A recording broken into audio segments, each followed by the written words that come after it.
নিৰ্বাচনৰ বাবে নিশ্চিতভাৱে আমাৰ দলৰ ফালৰ পৰা বিভিন্ন সময়ত আলোচনা কৰা হৈছিল জিলা পৰ্যায়ত ব্লক পৰ্যায়ত নীতি নিৰ্দেশনা দিয়া হৈছে আৰু যিসকল প্ৰাৰ্থী এবাৰ যেহেতু কিছু মুখ্যমন্ত্ৰী মহোদয়ৰ এটা ভয় হৈছে যে যদি দলীয় চিম্বলত বিজেপিৰ নেতাসকলক খেলিবলৈ দিয়ে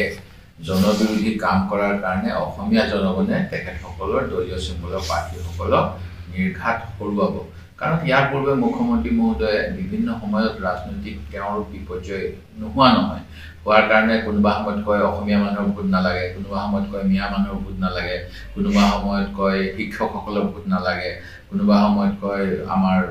হিন্দী ভাষীসকলৰ ভোট হ'লে চলি যাব এনেকুৱা কথা বিভিন্ন সময়ত তেখেতে মন্তব্য দি সকলোকে আঘাত দি আহিছে শিৱসাগৰ জিলাত কেনেকুৱা ঘটনা হৈছিল আপোনালোকে জানে সেই গতিকে ইয়াত গৌৰৱ গগৈ ডাঙৰীয়াক বিধানসভাৰ সকলোবিলাকতে যিবিলাকত বিজেপিৰ বিধায়ক আছে সেইবিলাকতো আমাৰ বিজেপি ভোট বৃদ্ধি পাইছিল সেই গতিকে তেখেতৰ কিছু সন্দেহ আছে সেই গতিকে তেওঁলোকে নতুন এটা নিয়ম কৰিলে আৰু এই নিয়ম কৰাৰ উপৰিও যেনেধৰণে সমষ্টি পুনৰ নিৰ্ধাৰণৰ সময়ত ঐতিহ্যমণ্ডিত শিৱসাগৰ জিলাৰ সমষ্টি হ্ৰাস কৰাৰ উপৰিও বিভিন্ন মানে যোগ বিয়োগ কাটকুট কৰি পেলাই য'ত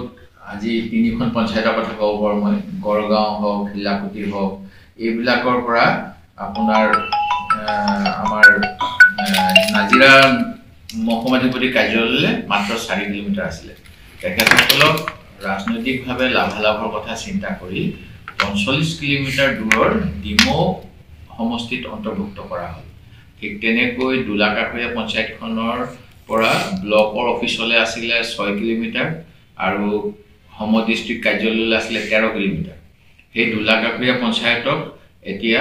26 kilometre Nilgarh Gaurisagar 45 kilometre Nilgarh Gaurisagar block আৰু 26 কিলোমিটাৰ নীলগড় শিৱসাগৰ